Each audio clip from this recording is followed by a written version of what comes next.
একজন মন্দিরের পুরোহিত যে নিজেকে মহাপুরুষ ঘোষণা করেছে, তার উপাসনা করার নিয়ম হচ্ছে যুবতী মেয়েদেরকে উলঙ্গ হয়ে তার উপরে বসে তার কাম বাসনাকে জাগ্রত করা। আর এটা করলেই নাকি ওই পুরোহিতের বাসনা পূরণ হবে এবং এতে করে নাকি ওই মেয়েরাও পবিত্র হয়ে যাবে। সেই অঞ্চলেরই একজন গরিব চাষি তার বউয়ের বাচ্চা হচ্ছিল না দেখে একজন মুসলিম ফকিরের কাছে যায় প্রার্থনা করার জন্য।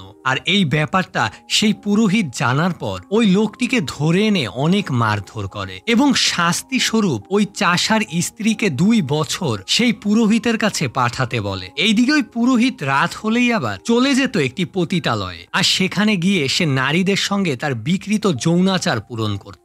এইভাবেই চলতে থাকে তার অত্যাচার। গ্রামের সব মানুষরা চুপ করে তার এই অত্যাচার সহ্য করতে থাকে। এইদিকে ওই পুরোহিত যেই মেয়েটির সঙ্গে তার যৌন বাসনা পূরণ করত, সেই মেয়েটিরই আবার শহর থেকে আসা একটি ছেলের সঙ্গে ভালোবাসার সম্পর্ক হয়ে যায়। এরপর সেই মেয়েটি তার ভালোবাসার মানুষের সঙ্গে এইরকম একটি বিকৃত মানুষের বিরুদ্ধে রুখে দাঁড়ায়। এরপর কি হয়? ওই মেয়েটি আর ছেলেটি কি পারে এই নোংরা বিকৃত মানুষটির হাত থেকে তাদের দুজনের জীবন রক্ষা করতে? যেই গ্রামে নারীদেরকে পশুর মতো অত্যাচার করা হচ্ছে, তারা কি পারবে ধর্মের নাম দিয়ে এইসব নোংরা অত্যাচারকে বন্ধ করতে? শেষটায় কি সত্যের জয় হয়, নাকি অসত্যের কালো চাদর সারা জীবনের জন্য সেই গ্রামটিকে গ্রাস করে ফেলে? মুভির শেষটা দেখলেই আমরা এই সবকিছুর উত্তর পেয়ে যাব। তবে হ্যাঁ, মুভির শেষে আপনার জন্য কিন্তু একটা প্রশ্ন থেকেই যাবে। হ্যালো ভিউয়ার্স, মুভিগ্যাজমে আপনাদের সবাইকে স্বাগতম। হাজির হয়ে গেলাম আরো একটি দারুণ মুভির এক্সপ্লেনেশন নিয়ে। আজকে যে মুভিটির এক্সপ্লেনেশন করতে যাচ্ছি সেই মুভিটির নাম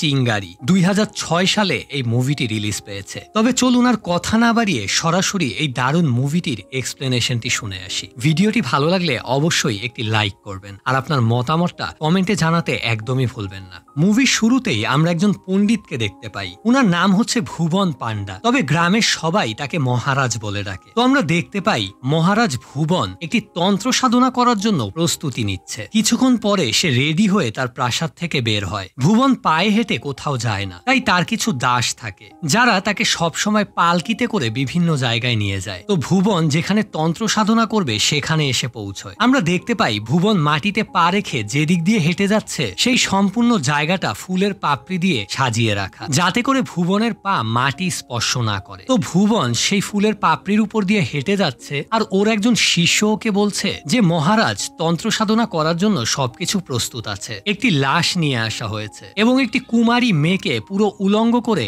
রেডি রেখেছি। ও আপনার সামনে পুরো উলঙ্গ অবস্থায় নৃত্য প্রদর্শন করবে। এরপর মহারাজ ভুবন তন্ত্র সাধনা করার জন্য সেখানে রাখা একটি লাশের উপরে গিয়ে বসে এবং সেই উলঙ্গ মেয়েটিকে আমরা দেখতে পাই, যে কিনা একটি চাদর মুড়ি দিয়ে মহারাজ ভুবনের সামনে এসে দাঁড়ায়। এরপর ভুবন ওই যুবতী মেয়েটিকে নিজের কোলের উপর বসায় আর মেয়েটিকে বলে, মেয়ে তুমি ঘাবড়িও না, আজকের পর থেকে তুমি একজন পবিত্র নারী হয়ে যাবে। তোমার কাজ শুধু এতটুকুই যে তুমি আমার কাম বাসনা জাগিয়ে তুলবে। আর এই কথা বলেই ভুবন মেয়েটির গায়ের চাদর টান দিয়ে সরিয়ে ফেলে আর মেয়েটির সঙ্গে এক নোংরা খেলায় মেতে উঠে। এই সমস্ত দৃশ্য কিন্তু সেখানে দাঁড়িয়ে থাকা গ্রামের সব মানুষ খুব ভক্তি ভরে দেখছিল। তাদের কাছে মনে হচ্ছিল তারা এক মহাপুণ্যের কাজ দেখছে। এখান থেকে সিন কাট হয়। আমরা বাসন্তী নামে একটি মেয়েকে দেখতে পাই। বাসন্তী একজন পতিতা। বাসন্তীর মতো অনেক মেয়েই এই অঞ্চলটিতে বাস করে। এখানে কোনো সাধারণ মানুষ থাকে না, কারণ এটা একটি পতিতালয়। এই অঞ্চলটিকে সবাই লাল বাত্তি নামে ডাকে। তো বাসন্তীর দুজন বান্ধবী মারামারি করছিল,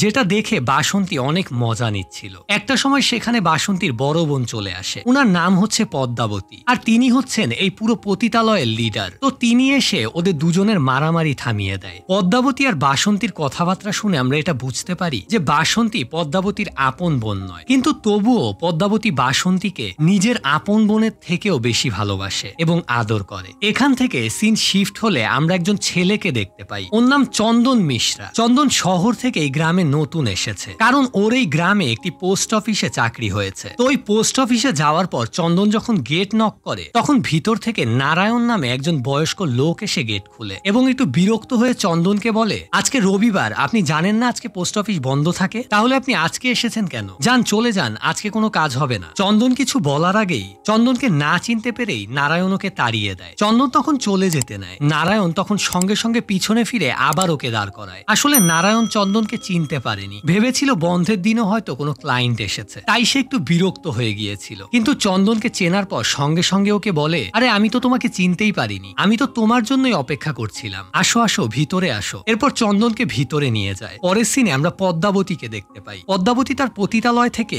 আজকের মতো তার সব কাস্টমারকে চলে যেতে বলছে, আর আমরা দেখতে পাই সবাই তাড়াহুড়ো করে বের হয়ে যাচ্ছে, কারণ আজকে এই পতিতালয়ে মহারাজ ভুবনের আসার কথা, তাই সবাই এখান থেকে দ্রুত বের হয়ে যাচ্ছে। কিছুক্ষণ পরে আমরা দেখতে পাই পালকিতে চড়ে মহারাজ ভুবন ওই পতিতালয়ে এসে উপস্থিত হয়েছে। পদ্মাবতী পানি দিয়ে ভুবনের পা ধুয়ে দিচ্ছে আর বলছে, মহারাজ অনেকদিন পরে আসলেন। আমরা তখন দেখতে পাই দরজার পাশে এসে দাঁড়িয়েছে বাসন্তী। এবার বাসন্তীর দিকে ভুবন তাকায় আর খুব ভালোভাবে ওকে দেখে নেয়। কিছুক্ষণ পরে রুমের ভিতরে বাসন্তী আর ভুবন মিলিত হয়। ভুবনকে একটু আপন ভেবে বাসন্তী জিজ্ঞেস করে, মহারাজ আপনি এতদিন পরে আসলেন, এতদিন কোথায় ছিলেন? আর এই কথাটা বলার সঙ্গে সঙ্গে ভুবন রেগে গিয়ে বাসন্তীকে বলে, তোর এত বড় সাহস, তুই আমাকে জিজ্ঞেস করছিস আমি এতদিন কোথায় ছিলাম? তুই একটা বেশ্যা, তোর কাজ হচ্ছে আমাকে খুশি করা, আমাকে কোনো প্রশ্ন করা না। আর এই কথা বলে সেই দিন রাতে বাসন্তীকে ভুবন অনেক টর্চার করে করে ওর সঙ্গে শারীরিক সম্পর্ক করে, কারণ ভুবন ছিল একজন বিকৃত মানসিকতার মানুষ।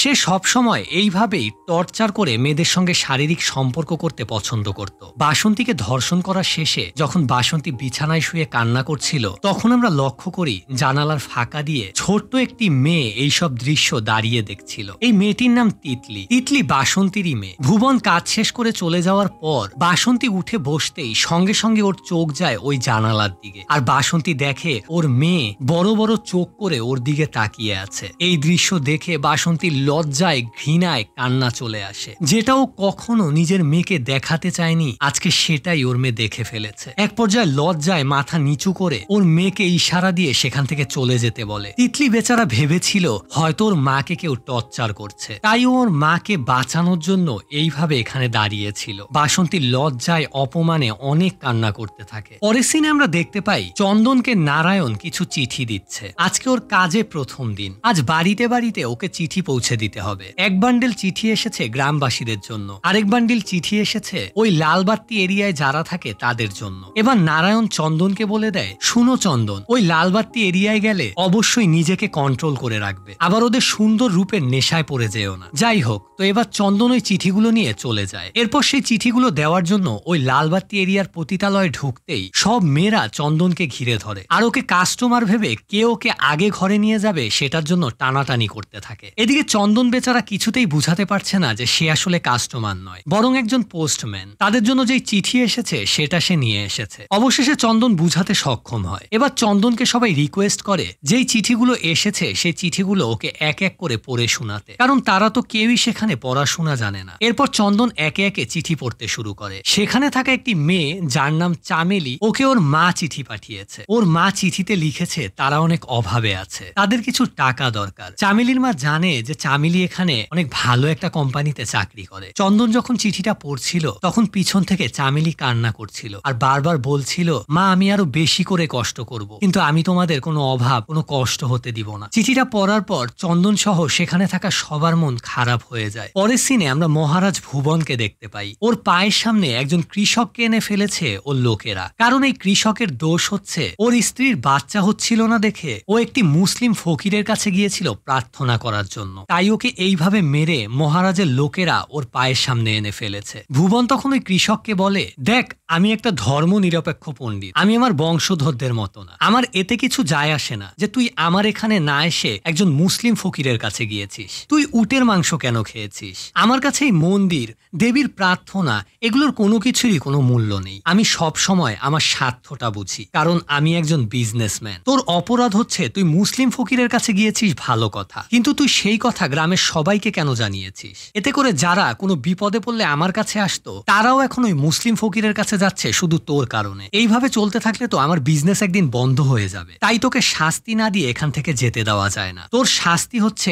আজ থেকে 2 বছর তুই যা ইনকাম করবি সব আমার এখানে এনে জমা দিবি, আর যদি এটা না করিস তাহলে 2 বছর তুই তোর ওয়াইফকে আমার কাছে পাঠাবি। পাঠাবি। লোকটি তখন অনেক কান্না করতে থাকে, এইরকম শাস্তি না দেওয়ার জন্য ওদের সবাইকে রিকোয়েস্ট করতে থাকে। কিন্তু কে শুনবে এই গরিব কৃষকের কথা। এখান থেকেই সিন কাট হয়। আমরা বাসন্তীকে দেখতে পাই। ওর কাছে একজন কাস্টমার এসেছে ওর সঙ্গে রাত কাটানোর জন্য। কাস্টমারের কাছ থেকে টাকা নিয়ে ও কাস্টমারের সঙ্গে চলে যায়। ওই কাস্টমারটাকে নিয়ে যখন রুমের ভিতরে ঢুকছিল তখন সিঁড়ির গোড়ায় বসে বাসন্তীর ছোট্ট মেয়ে তিতলি সাজুগুজু করছিল। আর এই দৃশ্যটা দেখে দুশ্চরিত্র লম্পট ওই লোকটি তিতলির দিকে তাকিয়ে শীষ বাজাতে থাকে। এত ছোট্ট একটা বাচ্চা যার কিনা এখনো দুধ খাওয়ার নেশাই যায়নি, তাকে দেখেও এই নরপিচাসগুলো একটি ক্ষুধার্ত শূকরের মতো আচরণ করতে থাকে। যাই হোক, এই দৃশ্যটা দেখার পর বাসন্তীর কাছে অনেক খারাপ লাগে। ও লোকটাকে ঘরের ভিতর রেখে এসে তিতলিকে অনেক বকাঝোকা করে আর মারধরও করতে থাকে যে কেন ও এখানে বসে সাজুগুজু করছে।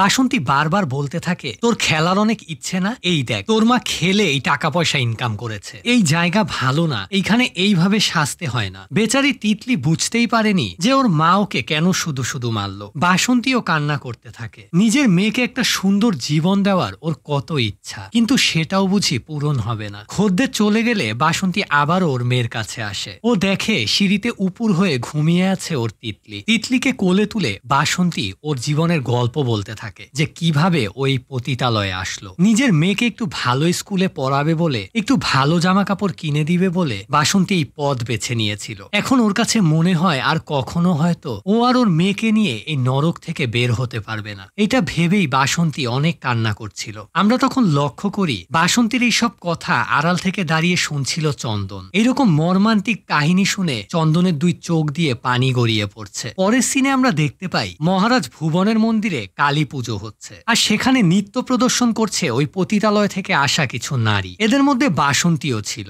বাসন্তী নৃত্য করতে করতে এক পর্যায়ে ভুলবশত কালীর পায়ে স্পর্শ করে ফেলে। আর এটা দেখেই সঙ্গে সঙ্গে চিৎকার করে ভুবন বলে উঠে, এটা মহাপাপ, একটা বেশ্যা হয়ে কালীর পায়ে স্পর্শ করেছিস, ওকে এখনই এখান থেকে বাইরে বের করে দে, ওর এই মন্দিরে আর কোনো জায়গা নেই। বাসন্তীকে তখন টানতে টানতে বাহিরে বের করে দেয় ভুবনের লোকেরা। এবার এটা দেখে চন্দনের বেশ খারাপ লাগে। ও বলে উঠে, এটা কেমন অবিচার, আমরা সবাই তো সৃষ্টিকর্তার তৈরি, তাহলে এখানে এত ভেদাভেদ কেন? আপনি একদিক দিয়ে একটি নারীর পুজো করছেন আর অন্যদিকে আরেকটি নারীকে আপনি এইভাবে বের করে দিচ্ছেন। এটা শুনে ভুবন বলে, এটা আমার মন্দির, এখানে সেটাই হয় যেটা আমি চাই, আর আমার কাছে যেটা ঠিক মনে হয় আমি সেটাই করি। একটা বেশ্যা যদি কালীর পায়ে স্পর্শ করে তাহলে এটা হবে মহাপাপ, আর এই পাপের হাত থেকে মাকে রক্ষা করার জন্যই আমরা এখানে আছি। আর তুমি 2 দিনের একটা ছেলে হয়ে এখানে দাঁড়িয়ে আমার সঙ্গে তর্ক করার সাহস পেলে কোথা থেকে? আর এই কথা শুনে তখন চন্দন বলে, এই গ্রামের মানুষ অশিক্ষিত বলে তাদেরকে যা ইচ্ছা তাই আপনি শিখাচ্ছেন, আর তারাও এটা পূর্ণভাবে গ্রহণ করে নিচ্ছে। কিন্তু তারা তো আর জানে না যে দিনের বেলা যেই আপনি এইসব নারীদেরকে এই মূর্তি স্পর্শ করতে বারণ করেন, সেই আপনি আবার রাতের বেলা ওদের সঙ্গে কি ধরনের খারাপ কাজ করেন। এই কথা বলে চন্দন সেখান থেকে রাগ হয়ে বেরিয়ে যায়। সেদিন রাতের বেলা মহারাজ ভুবন আবারও সেই পতিতালয়ে যায় এবং এবারও বাসন্তীকে অনেক মারধর করতে থাকে। বাসন্তীর বোন পদ্মাবতী এসে ভুবনের পায়ে ধরে, কিন্তু তারপরেও ভুবন তার কোনো কথা শুনে না। ভুবন বাসন্তীকে বলে, তোর কাজ ধান্দা করার, তুই ধান্দা করবি কেন? তুই ওই শহরের ছেলের সঙ্গে বন্ধুত্ব পাতাতে গিয়েছিস। ওর সাহস হয় কিভাবে আমার সঙ্গে তর্ক করার? শেষবারের মতো বলে দিচ্ছি, আর যদি তোকে ওর সঙ্গে কখনো দেখি তাহলে তোকে আর জ্যান্ত রাখবো না। এই কথা বলে বাসন্তীকে ভুবন ওর সামনে ডেকে নিয়ে আসে এবং বাসন্তীর বড় বোনের সামনেই ভুবন বাসন্তীর সঙ্গে শারীরিক সম্পর্ক শুরু করে। বাসন্তী তখন লজ্জায় ওর বোনকে চোখের ইশারা দিয়ে ওই রুম থেকে বেরিয়ে যেতে বলে। পরের সিনে আমরা দেখতে পাই এই ঘটনার পর চন্দন পদ্মাবতীর সঙ্গে গিয়ে কথা বলে আর ওকে আর গ্রামের সবাইকে ভুবনের বিরুদ্ধে রুখে দাঁড়াতে বলে। কিন্তু তখন উল্টো পদ্মাবতী বলে, তুমি সেই দিন যা করেছো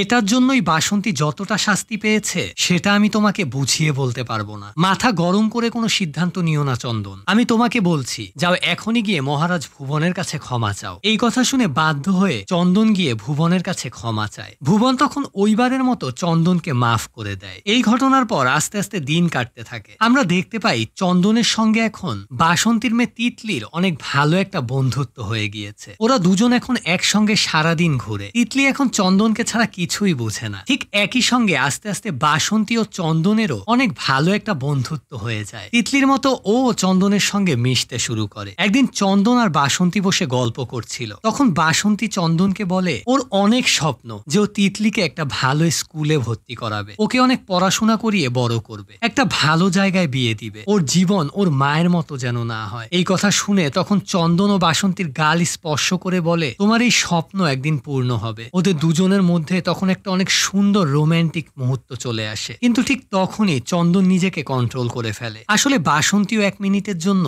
চন্দনের খুব কাছাকাছি চলে এসেছিল। পরক্ষণেই দুজন দুজনকে সামলে নেয়। পরের সিনে আমরা দেখতে পাই ভুবন পণ্ডিত আবারও বাসন্তীর কাছে এসেছে, আর এবার ওকে অনেক মারধর করে বলে, তুই আবারও ওর সঙ্গে মেলামেশা করেছিস? ওকে না আমি কতবার বারণ করেছি যে তুই ওই ছেলেটার সঙ্গে মিশবি না। ও আমার বিরুদ্ধে গিয়ে কথা বলে। যেই আমাকে মানুষ ভগবান মনে করে তার বিরুদ্ধে গিয়েও কথা বলে। ওর কত সাহস! আর তুই আবার এই শয়তানটার সঙ্গে দেখা করেছিস। বাসন্তী অনেক ভয় পেয়ে গিয়ে বারবার ভুবনের কাছে মাফ চাইতে থাকে। একটা সময় ভুবন আবারও বাসন্তীকে জোর করে ধর্ষণ করে। পরের দৃশ্যে আমরা দেখতে পাই মহারাজ ভুবনের কাছে গ্রামবাসীর একটা বিচার নিয়ে এসেছে। সেখানকার একজন লোক ভুবনকে নালিশ করতে থাকে যে মহারাজ, এই ছেলে আর এই যেই মেয়ে একই জাতের, আর একই জাতের হয়ে ওরা দুজন দুজনকে বিয়ে করেছে। মহারাজ, একই জাতের হলে তো ওরা হিসেবে দুজন দুজনের ভাই বোন হয়ে যায়, তাহলে ওরা তো মহা পাপ করেছে। মহারাজ, আপনিই বলুন ওদের কি শাস্তি হবে? এখন এই কথা শুনে যাদেরকে এইখানে ধরে নিয়ে আসা হয়েছিল তাদের মধ্যে সেই ছেলেটি বলে উঠে, আপনারা কোন জমানায় পড়ে আছেন? আমরা যেই গ্রামে বিয়ে করেছি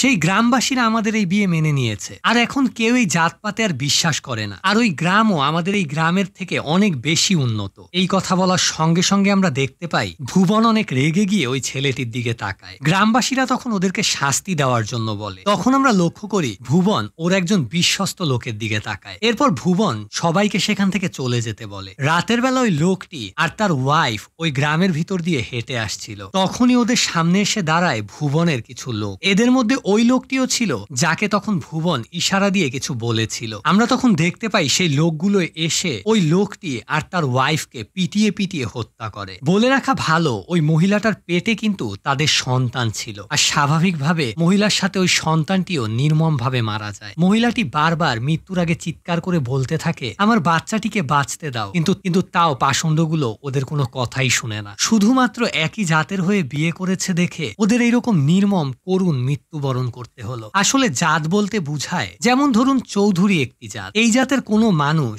চৌধুরী নামের আর কোনো জাতের সাথে বিয়ে করতে পারবে না। তারা যদি কেউ কারো আত্মীয় না হয়, কখনো কারোর সাথে পরিচয়ও হয়নি, কিন্তু তবুও তারা যদি শুধুমাত্র একই নামের জাত হয়, তারা যদি চৌধুরী জাতেরই হয়, তাহলে কখনোই তারা একে অপরের সঙ্গে বিবাহ বন্ধনে আবদ্ধ হতে পারবে না। আর এইরকম অদ্ভুত নিয়ম প্রচলিত ছিল এই গ্রামে। যাই হোক, পরের সিনে আমরা দেখতে পাই এবার চন্দন বাসন্তীকে নিজের করে পাওয়ার জন্য প্রত্যেক দিন একটা করে বেনামি চিঠি বাসন্তীর উদ্দেশ্যে লিখে। সেই চিঠিতে চন্দন ওর মনের সব কথা তুলে ধরত। এরপর নিজেই ওই চিঠিটা গিয়ে বাসন্তীকে দিত। বাসন্তী তো আর পড়তে জানে না, তাই বাসন্তী আবার চন্দনকে এই চিঠিটা পড়ে শোনাতে বলতো। এবার চিঠি পড়ার বাহানায় চন্দন বাসন্তীকে ওর মনের কথা বলতে থাকে। এইভাবেই চলতে থাকে। চন্দন যখন বাসন্তীকে ওই চিঠিগুলো পড়ে শোনাতো তখন বাসন্তী খুব মনোযোগ দিয়ে শুনতো। ওর কাছে 1 মিনিটের জন্য মনে হতো যে এই সব ভালোবাসার কথা মনে হয় চন্দনই ওকে বলছে। বাসন্তীর মনে আস্তে আস্তে চন্দনের জন্য ভালোবাসা জেগে উঠে। আর এই দিক দিয়ে আমরা দেখতে পাই ভুবনের একজন অনুচর ওর কাছে গিয়ে এই চিঠির কথা জানিয়ে দেয় যে ইদানিং বাসন্তীকে কেউ প্রেম পত্র পাঠাচ্ছে। আর এই কথা শুনে ভুবনও বেশ রেগে যায়। আর ওই দিক দিয়ে আমরা দেখতে পাই বাসন্তী ওর বোনকে চন্দনের বিষয়ে বলছে যে সে নাকি চন্দনকে ভালোবেসে ফেলেছে। ও এখন চন্দনকে নিয়ে স্বপ্ন দেখতে শুরু করেছে, কারণ চন্দনের মুখ থেকে ওই চিঠির শব্দগুলো শুনতে শুনতে কখন জানি ওর কাছে মনে হয়ে গিয়েছে যে এগুলো কোনো চিঠির কথা নয়, বরং চন্দনেরই মনের কথা। তখন পদ্মাবতী ওকে বোঝায় এইসব ভালোবাসার স্বপ্ন দেখা আমাদের জন্য নয়। আর তাছাড়া তুমি কি জানো চন্দন তোমাকে ভালোবাসে কিনা? ও তো শুধুমাত্র আরেকজনের চিঠি তোমাকে পড়ে শোনায় মাত্র। এটা চন্দনের মনের কথা নয়, বরং যে তোমাকে পছন্দ করে তার মনের কথা। অতএব তুমি এইসব প্রেম ভালোবাসা থেকে দূরে থাকো, আমাদের এইসব করতে নেই। বাসন্তী তখন বলে, তাহলে আমি কি করব? এখানে সিন কাট হয়। আমরা দেখতে পাই ভুবনের কাছে ওর সেই গুপ্তচর গিয়ে আবারও একটি ইনফরমেশন দেয় যে বাসন্তীকে নাকি এবার সরাসরি তার সেই গোপন প্রেমিক বিয়ের প্রস্তাব পাঠিয়েছে। সামনের রবিবারে নাকি মন্দিরে গিয়ে ওরা দুজন বিয়ে করবে। ভুবন তখন বলে, ও আমার কথা অমান্য করে বিয়ে করবে? আমার সামনে দিয়ে আমার মান সম্মান সব ধুলোয় মিশিয়ে দিয়ে আমি এই কাজ ওকে কখনো করতে দিব না। ওই দিনই ভুবন সালিশ ডাকে। সালিশে গ্রামের পঞ্চায়েতে সবাই আসে। তখন সবাইকে ভুবন বলে, এই গ্রামের একজন বেশ্যা বিয়ে বিয়ে করতে যাচ্ছে। এটা যদি হয় তাহলে অনেক ভয়ঙ্কর হবে, কারণ একজন পতিতা নারী যদি একজন পুরুষকে বিয়ে করে তার সংসারে যায় তাহলে এটা ঘোর অমঙ্গল হবে, কারণ আগের জন্মে যে নারীরা পাপ করে তারাই এই জন্মে বেশ্যা হয়। ভুবন তখন আরো বানিয়ে ছানিয়ে অনেক মিথ্যা কথা বলে গ্রামবাসীদের ব্রেইন ওয়াশ করার চেষ্টা করে। ভুবন বলে গতকাল রাতে নাকি ওর স্বপ্নে দেবী এসেছিল। দেবী বলেছে যদি কোনো বেশ্যা বিয়ে করে তাহলে নাকি এই গ্রাম ধ্বংস হয়ে যাবে। এদিক দিয়ে আবার পঞ্চায়েতের প্রধান আস্তে আস্তে বলছিল এগুলো সব মিথ্যা কথা, আসলে ভুবন এটা চায় না যে ওর হাত থেকে বাসন্তী চলে যাক। যাই হোক, ভুবনের এরকম মিথ্যে কথা শুনে গ্রামবাসী তো পুরোই ভয় পেয়ে যায় এবং ভুবনের কথায় সহমত দিয়ে ওরাও এই গ্রামে যাতে কোনো বেশ্যার বিয়ে না হয় সেটাই একমত হয়। সেখানেই দাঁড়িয়েছিল চন্দন। ওর নিজের কাছেও বিশ্বাস হচ্ছিল না যে মানুষ এতটা বোকা মূর্খ কিভাবে হতে পারে। ওই দিক দিয়ে আমরা দেখতে পাই রাতের বেলা বাসন্তী বাসা থেকে বের হচ্ছিল, তখন পদ্মাবতী এসে ওকে জিজ্ঞেস করে ও কোথায় যাচ্ছে। বাসন্তী তখন বলে যে ও শেষবারের মতো চন্দনের সঙ্গে দেখা করতে যাচ্ছে, ওকে ও সব মনের কথা বলতে যাচ্ছে। কালকে ওর বিয়ে, ও যেই বিয়েটা শুধু একমাত্র তিতলির কারণে করছে এটা চন্দনকে বলা খুবই দরকার। তিতলি যাতে একজন বাবার পরিচয় পায় শুধু এই কারণেই বাসন্তী বিয়ে করছে, কিন্তু বাসন্তী মন থেকে চন্দনকেই ভালোবাসে আর এই কথাটাই ও চন্দনকে বলতে যাচ্ছে। পরের সিনে আমরা দেখতে পাই বাসন্তী সত্যি চন্দনের বাসায় যায়। ও দেখে অন্ধকারে কেউ একজন দাঁড়িয়ে আছে। বাসন্তী ভাবে হয়তো চন্দনই দাঁড়িয়ে আছে, তাই ও সব মনের কথা বলে দেয়। যেই দিন থেকে ও চন্দনকে দেখেছে আর চন্দনের সঙ্গে মিশতে শুরু করেছে ওই দিন থেকেই ও তাকে অনেক ভালোবেসে ফেলেছে। আজকেও বিয়ে করতে যাচ্ছে, কিন্তু এই বিয়েটা শুধু একমাত্র তিতলির জন্য করছে, কিন্তু মন থেকে ও চন্দনকেই ভালোবাসে আর সারা জীবন তাকেই ভালোবেসে যাবে। শেষবারের মতো চন্দনকে জিজ্ঞেস করে, চন্দন তোমার মনে আমার জন্য কি একবারের জন্য হলেও কখনো ভালোবাসা জন্মেছিল? আমি শুধু এই প্রশ্নের উত্তর পেলেই এখান থেকে চলে যাব। কিন্তু অন্ধকার থেকে কোনো উত্তর আসছিল না। তখন বাসন্তী একটু সামনের দিকে এগোতেই দেখতে পায় নারায়ণ অন্ধকার থেকে বের হয়েছে। আসলে বাসন্তীর এই সব কথা এতক্ষণ দাঁড়িয়ে নারায়ণ শুনছিল, আর এই নারায়ণ হচ্ছে সেই লোকটি যার কাছে প্রথম চন্দন চাকরির জন্য এসেছিল। সেও চন্দনের সঙ্গে এই বাসায় থাকে। এখন এটা দেখার পর বাসন্তী অনেক ভয় পেয়ে যায়, কারণ যদি নারায়ণ গিয়ে ভুবনকে সব জানিয়ে দেয় তাহলে তো ভুবন চন্দনের অনেক বড় ক্ষতি করবে। এটা ভেবে সঙ্গে সঙ্গে বাসন্তী মুখ লুকিয়ে সেখান থেকে চলে আসে। অন্যদিকে আমরা আরো দেখি পদ্মাবতী আবারও বাসন্তীকে বুঝাচ্ছে, দেখ বাসন্তী, তোকে বিয়ে করার জন্য আসলে কেউই আসবে না। মহারাজ ভুবন আসলে যেইভাবে সবাইকে থ্রেট করেছে এরপর আর কেউ সাহস করবে না এখানে আসার। আমরা তো এখানেই জন্মেছি, এখানেই আমরা মরবো। আমাদেরকে কেউ কখনো মন থেকে গ্রহণ করবে না, সুতরাং কেউ ভালোবাসবে না, বিয়েও করবে না। তুই খামোখা কেন এত স্বপ্ন দেখছিস? ভুলে যা সবকিছু। বাসন্তী তখন বলে, এই কথা তুমি বলছো দিদি? যাকে আমি আমার মায়ের মতো ভাবি সে আজকে আমাকে এই কথা বলছে? আমার জীবনে তো আমি কিছুই পাইনি। জন্ম হয়েছে এই পতিতালয়, একটা ঘরের ভিতর সারা জীবন কাটিয়ে দিয়েছি। অবশেষে আমার জীবনে তিতলি এসেছে। আমি প্রতিজ্ঞা করেছি যে আমার জীবন নষ্ট হয়েছে, কিন্তু আমি তিতলির জীবন কখনো নষ্ট হতে দিব না। ওকে আমি এখান থেকে বের করব আর সুন্দর একটা জীবন দিব। আর তুমি আমাকে বলছো সবকিছু ভুলে যেতে? তুমি কি চাও আমার পরে এই জায়গাটা আমার মেয়ে নি, ওর জীবনটাও এরকম নরকে পরিণত হোক? না দিদি, আমি এটা কখনো হতে দিব না। আমার মেয়েকে আমি এখান থেকে বের করেই ছাড়বো, ওর একটা সুন্দর জীবন আমি দিয়েই ছাড়বো। এতে যদি আমার জীবন দিতে হয় আমি তাও দিব। ওই মুহূর্তে আমরা দেখি বাসন্তীর এই সব কথা শুনে ফেলে ভুবন মহারাজ। আসলে ভুবন আবারও এসেছে এই পতিতালয়ে। এবার বাসন্তীর মুখ থেকে সব কথা শুনে ভুবন ওকে আবারও মারতে শুরু করে। এক পর্যায়ে ভুবন বলে উঠে, তুই তোর মেয়েকে এখান থেকে নিয়ে যাবি? আরে তুই ভুলে গেছিস তুই একটা বেশ্যা, আর ভবিষ্যতে তোর মেয়েও যে একটা বেশ্যা হবে। এবার এই সমস্ত কথা শুনে বাসন্তী সব রাগ উপচে বেরিয়ে আসে। ও ভুবনকে ধাক্কা মেরে চিৎকার করে ওর সামনে গিয়ে বলে, বাস অনেক হয়েছে, তোর এত বড় সাহস কিভাবে হলো? তুই আমার মেয়েকে বেশ্যা বলিস? তোর এই নোংরা মুখে তুই যদি আমার মেয়ের নাম উচ্চারণ করিস আমি মেরে ফেলবো তোকে। তুই নিজেকে মহাপণ্ডিত মনে করিস না? তুই কিসের পণ্ডিত? তুই একটা ভণ্ড প্রতারক। দিনের বেলা কালী পুজো করিস আর রাতের বেলা এখানে এসে নারীদের গায়ে হাত তুলিস। যখন ব্যথায় মেয়েরা ছটফট করে তখন ওই আনন্দে তোর তৃপ্তি হয়, আর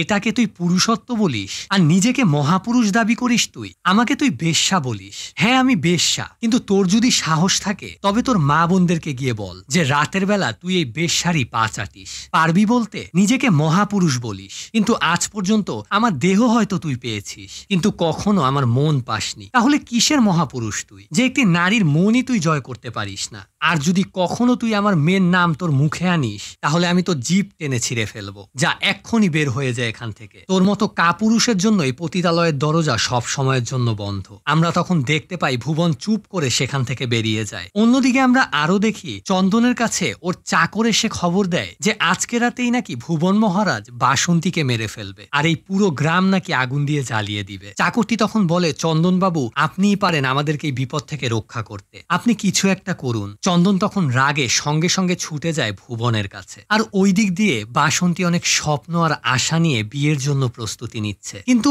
মনে মনে এখনো চন্দনকেই ভালোবাসে আর ওর কথাই মনে করছে। বিয়ের সাজে মণ্ডপে সারা রাত্র বাসন্তী অপেক্ষা করেছে, কিন্তু ওকে যার বিয়ে করার কথা সেই লোকটি আর আসেনি। তাই এবার বাসন্তী বুঝতে পারে যে আসলে ওর বোনই ঠিক কথা বলেছিল, একজন বেশ্যাকে কেউ কখনো বিয়ে করে না। রাগে কষ্টে নিজের গা থেকে সমস্ত গয়নাগাটি খুলে ফেলে বাসন্তী। এই ঘটনার পর পরের দিন সকালবেলা বাসন্তীকে ওর বোন গিয়ে বলে পোস্ট অফিস থেকে কেউ একজন ওর সঙ্গে দেখা করতে এসেছে। বাসন্তী মনে করে চন্দন ওর সঙ্গে দেখা করতে এসেছে। তখনও খুশি হয়ে দৌড়ে বাসা থেকে বের হয়, কিন্তু বাহিরে এসেও দেখতে পায় চন্দন আসেনি, বরঞ্চ নারায়ণ এসেছে ওর সঙ্গে দেখা করতে। বাসন্তী তখন নারায়ণকে জিজ্ঞেস করে, কি ব্যাপার, চন্দন আসেনি, আপনি এখানে এলেন যে? ও কি আমার উপর রাগ করেছে নাকি চাকরি ছেড়ে চলে গিয়েছে? চন্দনের অফিসের চাকরটা তখন পাশে দাঁড়িয়ে কান্না করছিল। এর মধ্যেই নারায়ণ বলতে শুরু করে আর সিনও ফ্ল্যাশব্যাকে চলে যায়। আমরা দেখতে পাই সেই দিন যখন চন্দনের চাকর এসে ওই খবরটা দিয়েছিল চন্দনকে, তখনও রাগ হয়ে ভুবনের সঙ্গে দেখা করতে গিয়েছিল। ভুবনের মন্দিরের সামনে দাঁড়িয়ে চিৎকার করে চন্দন বলতে থাকে, ভুবন তুই কোথায় আছিস, বেরিয়ে আয়, আমি তোর সঙ্গে মোকাবেলা করতে এসেছি। তুই আমাকে বল, শাস্ত্রের কোথায় লেখা আছে যে একজন নারীকে হয়তো একজন দেবী বা মা কিংবা একজন বেশ্যাই হতে হবে? ওর নিজেরও তো একটা পরিচয় থাকতে পারে। তোদের মতো কিছু ভণ্ড প্রতারক এইসব নিয়ম বানিয়েছে যাতে করে নারীদেরকে তোরা সব সময় ভোগ করতে পারিস। সাহস থাকলে তুই বেরিয়ে আয়, আজকে আমি তোর সঙ্গে মোকাবেলা করব, তোকে বুঝিয়ে দিব সত্য কাকে বলে। ভুবন মন্দিরের ভিতর থেকে এই সব কথা শুনছিল, আর কিছুক্ষণের মধ্যেই ভুবনের লোকেরা এসে চন্দনের উপর অ্যাটাক করে। তখন চন্দন পাল্টা আক্রমণ করে ওদের উপরে, আর ওদের সঙ্গে অনেক ফাইট করে। ওদের সবার সঙ্গে যখন চন্দন একাই লড়ছিল, ঠিক সেই মুহূর্তে ভুবন পিছন থেকে একটি ছুরি নিয়ে কাপুরুষের মতো এসে চন্দনের পিঠে ঢুকিয়ে দেয়, আর ওই ছুরির আঘাতে চন্দন মাটিতে লুটিয়ে পড়ে। চন্দনকে ছুরি মারার দৃশ্যটা চন্দনের অফিসের নারায়ণ আর ওই চাকরটা দেখে ফেলে। ভুবন সেখান থেকে চলে যাওয়ার পর নারায়ণ আর ওই চাকরটা চন্দনের কাছে ছুটে আসে। চন্দন মারা যাওয়ার আগে বারবার ওর চোখের সামনে লাল শাড়ি পরে বিয়ের সাজে বাসন্তীর ছবি ভেসে আসছিল। চন্দন তখন বলতে থাকে, বাসন্তী, আমি তোমাকে বিয়ে করতে চেয়েছিলাম, তোমার সঙ্গে সংসার করতে চেয়েছিলাম, তোমাকে এই নরক থেকে বের করে একটি সুন্দর জীবন দিতে চেয়েছিলাম, সেই স্বপ্ন আমার আর পূরণ হলো না। এই কথা বলে চন্দন পকেট থেকে একটি সিঁদুরের কৌটো বের করে। মূলত চন্দন চেয়েছিল আজকে বাসন্তীকে একটি সারপ্রাইজ দিতে। বিয়ের মণ্ডপে গিয়েই চন্দন বলবে যে যে তোমাকে এতদিন ভালোবাসার চিঠি লিখতো সেই লোকটি আর কেউ না, আমি নিজে। আসলে প্রথম যেই দিন আমি তোমাকে দেখেছিলাম সেই দিনই আমি তোমাকে ভালোবেসে ফেলেছিলাম, কিন্তু বলতে ভয় হতো যদি তুমি আমাকে ফিরিয়ে দাও। কিন্তু বেচারা চন্দনের এই স্বপ্নটা আর পূরণ হলো না। সেই সিঁদুরের কৌটাটা নারায়ণের হাতে দিয়েই চন্দনের মৃত্যু ঘটে। সিন আবারও বর্তমানে ফিরে আসে। নারায়ণ বাসন্তীকে বলে, চলো মা, আমি তোমাকে এখান থেকে অনেক দূরে নিয়ে যাব। বাসন্তী তখন ওই সিঁদুরের কৌটাটা হাতে নেয় এবং সেখান থেকে সিঁদুর নিয়ে নিজের মাথায় লাগায় আর অনেক কান্না করতে থাকে। বেচারি জীবনে একটাই সুযোগ এসেছিল, একটাই ভালোবাসা এসেছিল, কিন্তু সেটাও শেষ হয়ে গেল। মুভির শেষ অংশে আমরা দেখতে পাই এই ঘটনা ঘটার পর গ্রামবাসীদের হুঁশ ফিরে এসেছে। ওরা আর এই নোংরা লম্পট মিথ্যেবাদী ভুবনের আশ্রয়ে নিজেদেরকে রাখতে চায় না। বাসন্তীর কথায় গ্রামের সমস্ত মানুষ লাঠিসোঁটা নিয়ে ভুবনের মন্দিরের দিকে আসতে থাকে। এই কথা ভুবনের লোকেরা ওর কানে পৌঁছে দেওয়া মাত্রই ভুবন ও লোকজন নিয়ে গ্রামবাসীদের সামনে গিয়ে দাঁড়ায়। আর একটা সময় গ্রামবাসীদের সঙ্গে ভুবনের লোকেদের তুমুল সংঘর্ষ লেগে যায়। একটা সময় গ্রামবাসীরা ভুবনের প্রত্যেকটা লোককে কুপিয়ে কুপিয়ে কুপিয়ে হত্যা করে। এদিক দিয়ে বাসন্তীকে দেখে মনে হচ্ছে ওর ভিতরে একটা প্রতিশোধের দেবী জেগে উঠেছে। হাতে একটা ঢোল নিয়ে বাজাতে বাজাতে ও ভুবনের সামনে এসে দাঁড়ায়, আর সেই ঢোল দিয়ে ভুবনের মাথায় বাড়ি মারে বাসন্তী। আর ওর সঙ্গে থাকা ওই পতিতালয়ের সব মেয়েরা ভুবন পণ্ডিতকে ওখানেই কুপিয়ে কুপিয়ে হত্যা করে। যাদেরকে এত বছর এই ভুবন নির্যাতন করে করে ধর্ষণ করেছিল, তারাই আজকে এই শয়তান ভুবনকে কুপিয়ে কুপিয়ে হত্যা করেছে। আর অবশেষে ভুবনের রক্তাক্ত মৃতদেহটা কালীর পায়ের সামনে গিয়ে লুটিয়ে পড়ে। আর এই দৃশ্যের পরেই এইরকম